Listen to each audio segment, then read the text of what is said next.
وأشهد أن لا إله إلا الله وحده لا شريك له وأشهد أن محمدا عبده ورسوله أرسله بالهدى ودين الحق ليظهره على الدين كله ولو كره المشركون.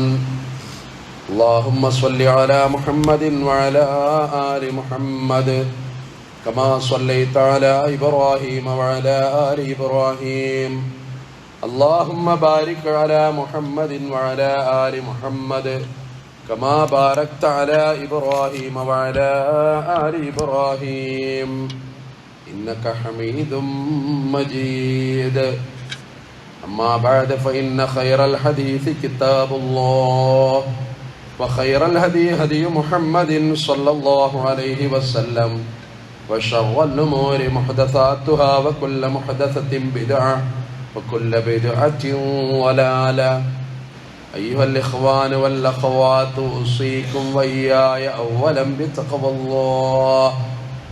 يا أيها الذين آمنوا اتقوا الله حق تقاته ولا تموتن إلا وأنتم مسلمون. أعوذ بالله من الشيطان الرجيم. بسم الله الرحمن الرحيم. ولقد كرمنا بني آدم وحملناهم في البر والبحر ورزقناهم من الطيبات وفضلناهم على كثير مما خلقنا تفضيلا.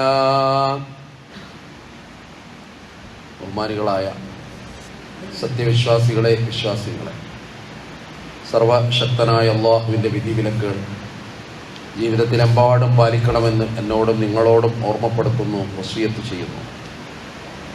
പടച്ചറബിൻ്റെ അപാരമായ അനുഗ്രഹത്താൽ ഒരു വെള്ളിയാഴ്ച കൂടി നമുക്ക് ആയുസ്സിൻ്റെ ബലം കൊണ്ട് ബാക്കിയായിട്ടുണ്ട്. അള്ളാഹു നമ്മുടെ കർമ്മങ്ങൾ സ്വീകരിക്കുമാറാകട്ടെ. മാരകമായ രോഗങ്ങളിൽ നിന്ന് റബ്ബ് നമ്മളെ കാത്തു രക്ഷിക്കുമാറാകട്ടെ. അള്ളാഹു സുബ്ഹാനഹു വ തആല അവൻ്റെ ഭൂമിയിലെ ഏറ്റവും ഉത്കൃഷ്ട വിഭാഗമായിട്ട് തിരഞ്ഞെടുക്കപ്പെട്ട വിഭാഗമാണ് മനുഷ്യന്മാർ എന്ന് പറയുന്ന നമ്മൾ. ഒരു ജീവജാലത്തിനുമില്ലാത്ത പ്രാധാന്യവും പ്രത്യേകതയും പരിഗണനയും അള്ളാഹു മനുഷ്യന് നൽകിയിട്ടുണ്ട്. ബഖറ സൂറത്തിൻ്റെ പ്രാരംഭ ഭാഗത്ത് തന്നെ അത് അവൻ നമ്മളോട് പറയുന്നുണ്ട്. ഖലഖലക്കും മാഫിൽ അർദി ജമീഅ, ഈ ഭൂമിയിലുള്ളതെല്ലാം നിങ്ങൾക്ക് വേണ്ടിയാണ് പടക്കപ്പെട്ടിട്ടുള്ളത്. നിങ്ങൾക്ക് എങ്ങനെ അള്ളാഹനെ നിഷേധിക്കാൻ കഴിയും? ഒന്നുമില്ലായ്മയിൽ നിന്ന് നിങ്ങൾ ജനിച്ചു, നിങ്ങൾ ജീവിച്ചു, നിങ്ങൾ മരിച്ചു. വീണ്ടും അവൻ നിങ്ങളെ ഉയർത്തെഴുന്നേൽപ്പിക്കും. അള്ളാഹു നിങ്ങൾക്ക് ഒരുപാട് ആദരം തന്നു, ബഹുമാനം തന്നു എന്ന് ഖുർആൻ പറയുന്നുണ്ട്. അതുകൊണ്ട് തന്നെ മനുഷ്യന് ലഭിച്ച ഈ ആദരവ് ആ മനുഷ്യ വിഭാഗത്തിൽപ്പെടാൻ സാധിച്ചു എന്നുള്ള ഒരു സൗഭാഗ്യം, അതോടൊപ്പം അള്ളാഹുവിൻ്റെ മുഅ്മിനുകളുടെ കൂട്ടത്തിൽ, മുവഹ്ഹിദുകളുടെ കൂട്ടത്തിൽ മനുഷ്യന്മാർ തന്നെ പലതരത്തിലും കോലത്തിലുമായി തരംതിരിയുന്ന പ്രത്യേക കാലഘട്ടത്തിൽ ഈ ദീന് മുറുകെ പിടിച്ച് മുന്നോട്ട് പോകാനുള്ള സൗഭാഗ്യത്തിൻ്റെ മഹാസരണിയിൽ അള്ളാഹു നമ്മളെ തീർത്ത് ഒരുക്കി തന്നു, പാകപ്പെടുത്തി തന്നു എന്നുള്ളത് വലിയ ഒരു സൗഭാഗ്യമായിട്ട് മനസ്സിലാക്കുന്നു. അതുകൊണ്ടാണ് അറഫയിലെ ഒരു പ്രഭാഷണമുണ്ട് പ്രവാചകൻ സല്ലല്ലാഹു അലൈഹി വസല്ലമയുടെ. അത് ലോക ചരിത്രത്തിൽ എന്നും ശ്രദ്ധിക്കപ്പെടുന്ന ഒരു ഭാഷണമാണ്. അതിൽ മനുഷ്യന്റെ മഹാത്മ്യം എടുത്തു പറയുന്നു. ഇന്ന ദിമാഅക്കും വ അംവാലക്കും വ അഅറാദക്കും ഹറാമുൻ അലൈക്കും, നിങ്ങളുടെ രക്തം പവിത്രമാണ്, നിങ്ങളുടെ ധനം പവിത്രമാണ്, നിങ്ങളുടെ അഭിമാനവും പവിത്രമാണ്.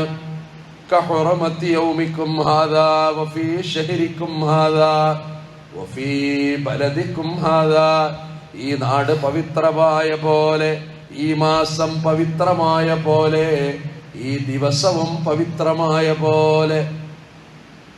ഉപമ വെച്ചിട്ടാണ് അന്ന് പ്രവാചകൻ സല്ലല്ലാഹു അലൈഹി വസല്ലം അത് പറഞ്ഞത്. അറഫാ ദിനം, അതിൻ്റെ പവിത്രത, ദുൽഹിജ്ജ മാസം അതിന്റെ പവിത്രത, വിശുദ്ധമായ മക്ക ഹറം അതിന്റെ പവിത്രത, ഇതിന് സമാനമാണ് നിങ്ങളുടെ രക്തം, നിങ്ങളുടെ അഭിമാനം, അതുപോലെ നിങ്ങളുടെ സമ്പത്ത്. മനുഷ്യനെ അള്ളാഹു വല്ലാതെ ആദരിച്ചു എന്നാണ്, ഒരുപാട് ബഹുമാനിച്ചു. ആ ആദരവ് മനുഷ്യൻ തിരിച്ചറിയുക എന്നുള്ളത് പ്രധാനമാണ്. പെരുമാറ്റത്തിൽ ആ ആദരവുണ്ടാകണം, സംസാരത്തിൽ ആ ആദരവുണ്ടാകണം, ഭാഷകളിൽ ആ ആദരവ് കടന്നു വരണം. കാരണം അല്ലാഹു ബഹുമാനിച്ചു. വലഖദ് കറംനാ ബനീ ആദം, മനുഷ്യരെ നാം ബഹുമാനിച്ചു. ഖുർആൻ 70 ഇസ്രായേൽ 70-ാമത്തെ ആയത്താണ്. തീർച്ചയായും മനുഷ്യരെ നാം ബഹുമാനിച്ചു, ആദം സന്തതികളെ നാം ബഹുമാനിച്ചു. വഹമൽനാഹും ഫിൽ ബർരി വൽ ബഹർ, അവരെ നാം അവർക്ക് കരയിലൂടെ യാത്ര ചെയ്യാൻ നാം പാകപ്പെടുത്തി. വൽ ബഹർ, കടലിലൂടെയും. കടലിലെ യാത്ര, കരയിലെ യാത്ര. ആയത്ത് പറയുമ്പോ അന്ന് വ്യോമയാത്ര അത്ര കൂടുതലല്ലാത്ത കാലം, പക്ഷെ ഇന്ന് അത് സർവസാധാരണമായ കാലം. വഹമൽനാഹും ഫിൽ ബർരി വൽ ബഹർ, കടലിലൂടെയും കരയിലൂടെയും മനുഷ്യന് യാത്ര ചെയ്യാൻ നാം സൗകര്യം അവർക്ക് നാം ഒരുക്കി കൊടുത്തു. വറസഖ്നാഹും മിനത് ത്വയ്യിബാത്ത്, വിശിഷ്ടമായ ആഹാരങ്ങൾ നാം അവർക്ക് നൽകി. വഫളൽനാഹും അലാ കസീരിൻ മിമ്മാ ഖലഖ്നാ തഫ്ളീലാ, അല്ലാഹു പടച്ച മറ്റു പടപ്പുകളേക്കാൾ ഈ മനുഷ്യന് നാം ആദരം നൽകി. സൂറത്ത് ഇസ്രായേല് പടച്ചോൻ പറഞ്ഞു തരികയാണ്. വല്ലാത്തൊരു ആദരവും വല്ലാത്ത ഒരു ബഹുമാനവും. എന്നിട്ടും മനുഷ്യന്മാർ പരസ്പരം ശത്രുക്കളായി. അത് മനുഷ്യനോട് അതിന് പഴക്കമുണ്ട്. അസൂയ മൂത്തപ്പോൾ മനുഷ്യൻ സഹോദരനെ കൊന്നു. ആദം നബി അലൈഹി ഇസ്ലാമിന്റെ 2 മക്കൾ, ലോകത്തെ ആദ്യത്തെ കൊലപാതകം ഖുർആൻ പറഞ്ഞു. 2 പേരും അള്ളാഹ്ക്ക് നേർച്ച നേർന്നു, ബലിമൃഗത്തെ. ഒന്ന് അള്ളാഹു സ്വീകരിച്ചു, മറ്റേത് സ്വീകരിച്ചില്ല. അപ്പൊ സ്വീകരിക്കപ്പെടാത്തവന് സ്വീകരിച്ചവനോട് വിരോധമായി. അതൊരു പകയായി മാറി, അതൊരു കൊലപാതകത്തിലേക്ക് കലാശിച്ചു. ഖുർആൻ അതൊക്കെ എടുത്തു പറയുന്നുണ്ട്. മനുഷ്യനോളം പഴക്കണ്ട് ഈ മനുഷ്യന്മാർ തമ്മിൽ പരസ്പരം പടവെട്ടുന്നതിന്, പരസ്പരം ആളുകളെ കൊന്നു തീർക്കുന്നതിന്. അവിടുന്ന് ഇങ്ങോട്ട് ലോകചരിത്രം പഠിച്ചാൽ എത്രയോ യുദ്ധങ്ങൾ, എത്രയോ പോരാട്ടങ്ങൾ. പാവം മനുഷ്യമക്കളെ ക്രൂരമായി കൊല ചെയ്ത ഫറോവാന്റെ ചരിത്രം, നമ്രൂദിന്റെ ചരിത്രം, അങ്ങനെ ഒരുപാട് ഇന്നും വർഷങ്ങളോളം തുടരുന്ന ഫലസ്തീനിലെ ഗസയിലെ പാവങ്ങളായ മക്കൾ. അവർ ജനിക്കുന്നത് ഭീതിയിൽ, അവർ ജീവിക്കുന്നത് ഭീതിയിൽ. ഓരോ നിമിഷവും മരണത്തെ മുഖാമുഖം കാണുന്നവർ, അംഗവൈകല്യം ബാധിച്ചവർ, സ്വപ്നങ്ങൾക്ക് നേരെ ബോംബ് വർഷിച്ചിട്ട് എല്ലാം ചിതറിപ്പോകുന്ന പാവങ്ങൾ. അതൊക്കെ ലോകത്തിങ്ങനെ നടക്കുക. നിരപരാധികൾ, എത്രയോ പാവങ്ങൾ. അവിടെ റസൂലുള്ളാഹിന്റെ ഒരു പ്രാർത്ഥന, ഒരു പ്രയോഗമുണ്ട്. സലാത്ത് ദഅവാത്തിൻ മുസ്തജാബാത്ത്, 3 പ്രാർത്ഥനകൾ അല്ലാഹു സ്വീകരിക്കും, അതൊരിക്കലും തട്ടിക്കളയൂല. അതിലൊന്ന് ദഅവത്തുൽ മദ്ലൂം, മർദിതന്റെ പ്രാർത്ഥനയാണ്. തിരിച്ചൊന്നും ചെയ്യാൻ കഴിയുന്നില്ല, ശത്രു അത്ര ശക്തനാണ്. ആരും വരുന്നില്ല, സഹായിക്കാൻ ഒരാളും വരുന്നില്ല. ദയനീയമായി നോക്കി നിൽക്കുക. അപ്പൊ ഉള്ളിലൊരു വേദന, അകത്തളത്തിലൊരു വിമ്മിഷ്ടം. റബ്ബേ, ഈ ദുനിയാവിൽ ഞാൻ ഇത്ര ദുർബലനായി പോയല്ല റബ്ബേ. ആ മനുഷ്യന്റെ നെഞ്ചു പുടയുന്ന ഒരു ദുആ, അതങ്ങനെ തന്നെ ഉയരും അല്ലാഹുവിന്റെ അർശിലേക്ക്. സലാത്തു ദഅവാത്തിൻ മുസ്തജാബാത്ത്. ഇത്തഖി ദഅവത്തൽ മദ്ലൂം, മർദിതന്റെ പ്രാർത്ഥന ഭയപ്പെട്ടോ. അവന്റെ ദുആക്കും അല്ലാഹുക്കും ഇടയിൽ ഒരു മറയുമില്ല. ശുദ്ധ പ്രവാചകൻ സല്ലല്ലാഹു അലൈഹി വസല്ലം പരിചയപ്പെടുത്തുന്നുണ്ട്. പറഞ്ഞു വന്നത്, എത്രയോ പാവങ്ങൾ, ആ പാവങ്ങളെ ക്രൂരമായി കൊല ചെയ്യപ്പെടുമ്പോൾ ഇവിടൊക്കെ മനുഷ്യ ജീവന്റെ ഒരു വില പറയുന്നുണ്ട് ഖുർആൻ, ഇസ്ലാമും പറയുന്നുണ്ട്. മനുഷ്യ ജീവന്റെ വില, മനുഷ്യ വ്യക്തിത്വത്തിന്റെ വില, മനുഷ്യൻ എന്ന് പറയുന്ന ആദരം. 7 വൻപാപങ്ങൾ എണ്ണിപ്പറഞ്ഞു പ്രവാചകൻ സല്ലല്ലാഹു അലൈഹി വസല്ലം.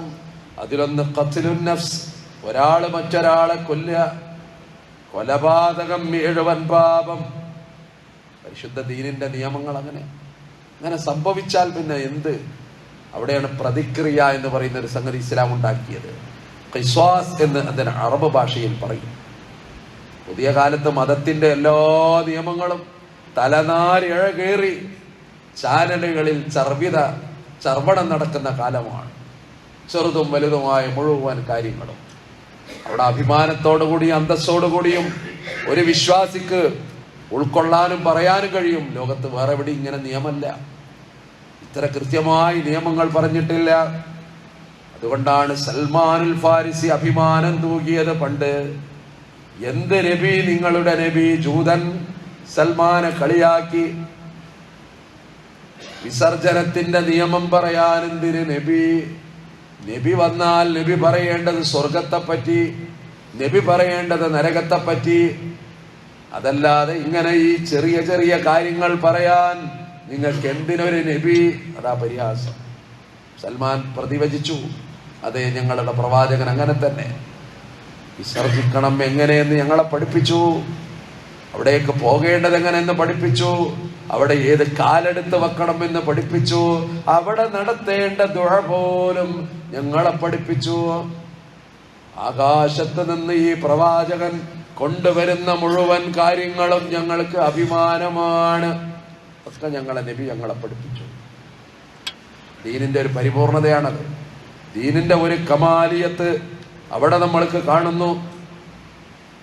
അപ്പൊ അവിടെയാണ് ഈ കൊലപാതകത്തിന് പ്രതിക്രിയ വന്നു. ഖുർആൻ ഒരുപാട് ആയത്തുകൾ അത് സംബന്ധമായി ചർച്ച വന്നിട്ടുണ്ട്. യാ അയ്യുഹല്ലദീന ആമനൂ കുതിബ അലൈക്കുമുൽ ഖിസ്വാസ്, നിങ്ങൾക്ക് ഖിസാസ് നിയമം വന്നു. പക്ഷെ ഖിസാസ് വരുമ്പോഴും നിങ്ങൾ മാപ്പ് നൽകിയാൽ അള്ളാഹു പുറത്തു കൊടുക്കും. നിങ്ങൾ പുറത്തു കൊടുത്താൽ അയാൾക്ക് ജീവിതത്തിന് മോചനമുണ്ട്. പുറത്തു കൊടുക്കണില്ലെങ്കിലോ അയാളെ വധിക്കണം. അതൊരു നാടിന് ശാപമാണ്, ഒരു സമൂഹത്തിന് ശാപമാണ്, ഒരു സംവിധാനത്തിന് ഭീഷണിയാണ് അത്തരം ആളുകൾക്കുള്ള ശിക്ഷ. ഇതിന് പ്രാകൃതം എന്ന് പറഞ്ഞ് കുറേ കാലം ആളുകൾ തള്ളിക്കളഞ്ഞിരുന്നില്ലേ? ഇപ്പൊ ചിലര് പറയാൻ തുടങ്ങി ഇത് ആവശ്യമാണ്. ചില വധത്തിന് കൊലപാതകം തന്നെ, പ്രതിക്രിയ തന്നെ ആവശ്യമായി വരും. അവിടെയാണ് ഈ പ്രതിക്രിയയുടെ ചർച്ച വരുന്നത്.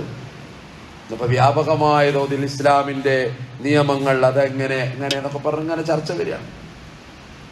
സ്വന്തം കുടുംബക്കാർ അവർ വിട്ടുവീഴ്ച ചെയ്താൽ പിന്നെ ഈ പ്രതിക്രിയ വേണ്ട. എത്രയോ കാലം മുമ്പുള്ള 1400 കൊല്ലങ്ങൾക്കപ്പ് അക്ഷരം പോലും അതിന്റെ രൂപം പ്രാപിക്കുന്നതിന് മുമ്പേ വഹയായിട്ട് നിയമമായിട്ട് വന്ന ദുനിയാവിലെ ശിക്ഷയാണ് പറഞ്ഞത്.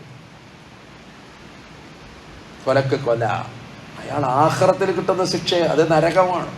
ഖുർആൻ എടുത്തു പറഞ്ഞിട്ടുണ്ട്, അയാൾക്ക് ആഖിറത്തിൽ ലഭ്യമാകാൻ പോകുന്നത് നരകമാണ്. വമൻ യഖ്തുൽ മുഅ്മിനൻ, ഒരു വിശ്വാസിയെ ഒരാൾ കൊന്നു, മുതഅമ്മിദൻ, മനഃപൂർവം കൊല്ലണം എന്ന ഉദ്ദേശത്തോടു കൂടി തന്നെ, ഫജസാഉഹു ജഹന്നം, പ്രതിഫലം അയാൾക്ക് പരലോകത്ത് നരകമാണ്. ഖാലിദൻ ഫീഹാ, അതിലയാൾ ശാശ്വതമായി പാർക്കും. വഗളിബല്ലാഹു അലൈഹി, അല്ലാഹു അയാളോട് കോപിച്ചിട്ടുണ്ട്. വലഅനഹു, അല്ലാഹു അയാളെ ശപിക്കുകയും ചെയ്തിട്ടുണ്ട്. വഅഅദ്ദ ലഹു, അല്ലാഹു അയാൾക്ക് ഒരുക്കി വെച്ചിട്ടുണ്ട് അദാബൻ അലീമാ, വേദനയേറിയ ശിക്ഷ. ഖുർആൻ പറയാണ് വേദനയേറിയ ശിക്ഷ, ഭീകരമായ നരകം. അതുകൊണ്ട് കുല്ലമാ നളിജത് ജുലൂദുഹും ബദ്ദൽനാഹും ജുലൂദൻ ഗൈറഹാ ലിയദൂഖുൽ അദാബ്. നരകത്തെ പറ്റി പറയുന്ന ഒരായത്തുണ്ട്, അത് വളരെ ഭീകരമാണ്. നിങ്ങളുടെ ഒരു തൊലി ഉരുകുമ്പോൾ ബദ്ദൽനാഹും ജുലൂദൻ, അവർക്ക് നാം വേറെ തൊലി പകരമിട്ട് കൊടുക്കും. ബദ്ദൽനാഹും ജുലൂദൻ ഗൈറഹാ ലിയദൂഖുൽ അദാബ്, അവര് ശിക്ഷ ശരിക്ക് ആസ്വദിക്കുവാൻ, അനുഭവിക്കുവാൻ, രുചിക്കുവാൻ.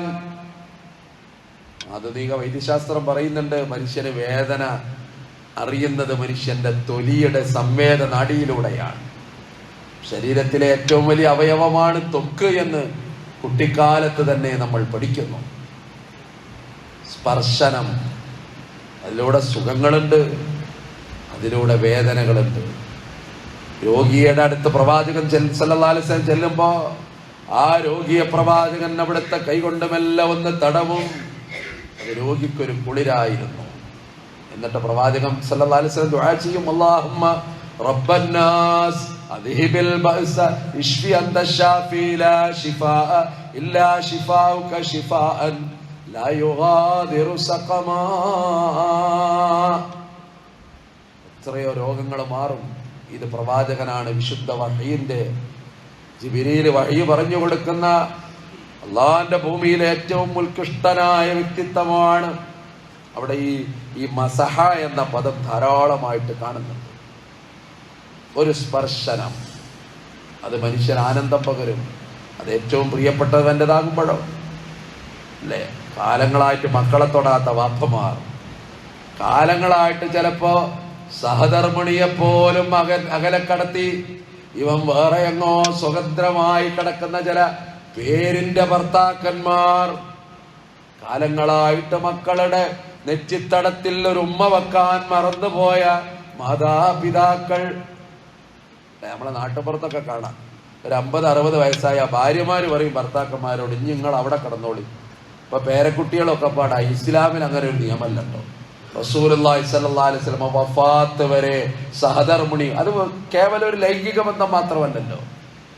ആ സ്പർശനം, ആ ആലിംഗനം, മനുഷ്യന് കിട്ടുന്ന കുളിരും അവന് കിട്ടുന്ന ഊർജവും അവന് കിട്ടുന്ന സ്വസ്ഥതയും എല്ലാം ചേർത്തിങ്ങനെ ഉൾക്കൊണ്ട് പറയേണ്ട സംഗതികളാണ്.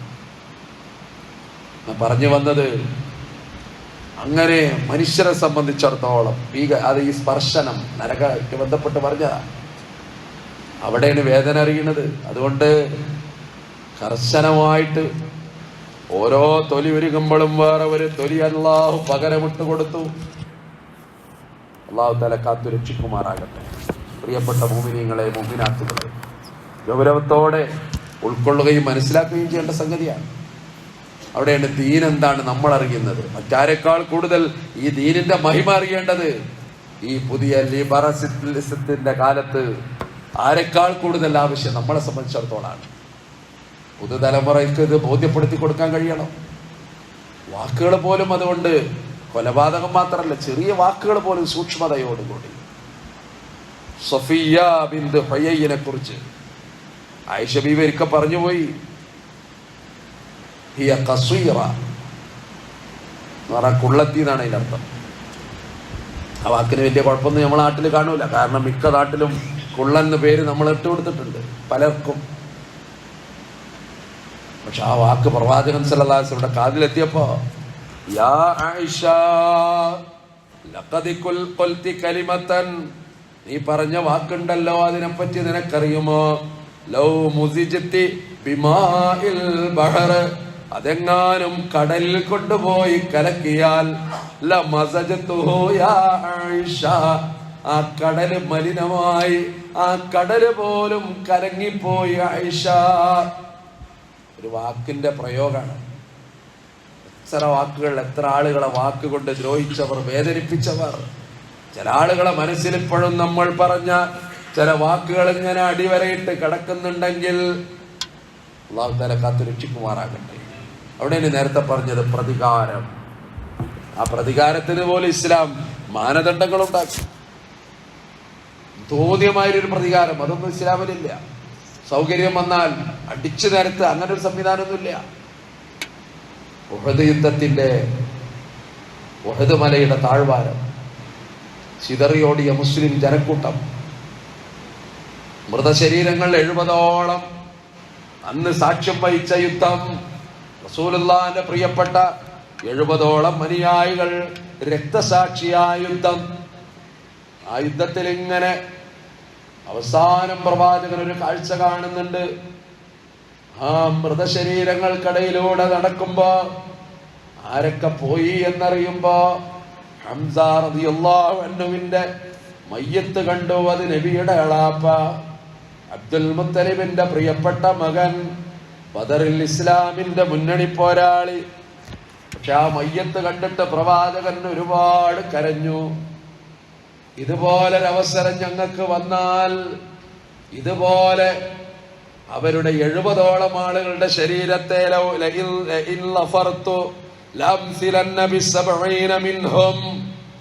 70ഓളം ആളുകളുടെ ശരീരത്തെ ഇതുപോലെ ഞങ്ങളും വികൃതമാക്കും. കാരണം കണ്ണ് ചൂഴ്ന്നെടുക്കപ്പെട്ടു, കൈകാലുകൾ വെട്ടി, വിരലുകൾ വെട്ടിമാറ്റപ്പെട്ടു, ഹൃദയം പോലും പറിച്ചെടുക്കപ്പെട്ടു. അങ്ങനെ മുഖത്ത് നോക്കുമ്പോഴേക്ക് ഒന്ന് കരയാൻ പോലും ആകാതെ റസൂലുള്ള തളർന്നു പോയ ഒരു ദിവസം. അപ്പോഴാ പറഞ്ഞത്, ഇതുപോലൊരു ദിവസം ഞങ്ങൾക്ക് വന്നാൽ നിങ്ങളെ 70ഓളം ആളുകളെ ശരീരത്തെ ഞങ്ങൾ ഇങ്ങനെ ആക്കുന്ന. മാനത്ത് നിന്ന് ജിബ്രീൽ വരണം, ഒരു വഴി വരണം, ഒരായത്ത്.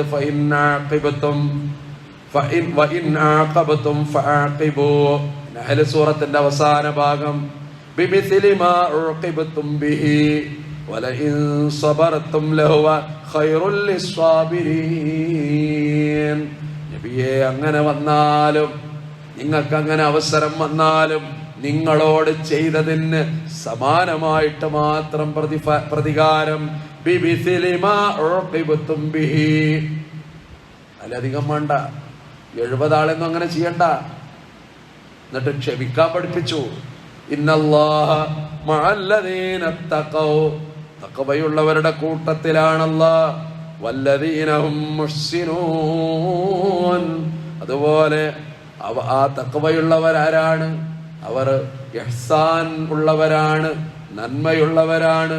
അല്ലാഹു അവരെ കാണുന്നുണ്ട് എന്ന ബോധത്തോടെ, അവരല്ലാഹനെ കാണുന്നില്ലെങ്കിലും അവരെ അല്ല കാണുന്നു എന്ന ബോധത്തോടെ ജീവിക്കുന്ന സച്ചരിതരാണ്. അവിടെയാണ് ഈ പ്രതികാരത്തിന്റെ ഒക്കെ വിഷയമായിട്ട് പഠിക്കേണ്ട സംഗതിയാണ് ഖിസാസ്. അതുകൊണ്ട് ദീനിന്റെ എല്ലാ നിയമങ്ങളും ഏറെ പവിത്രവും ഉത്കൃഷ്ടവുമാണ്. അത് ഉൾക്കൊണ്ട് ജീവിക്കാൻ, ജീവിതം ക്രമപ്പെടുത്താൻ അള്ളാഹു നമ്മളെല്ലാവരെയും അനുഗ്രഹിക്കുമാറാകട്ടെ.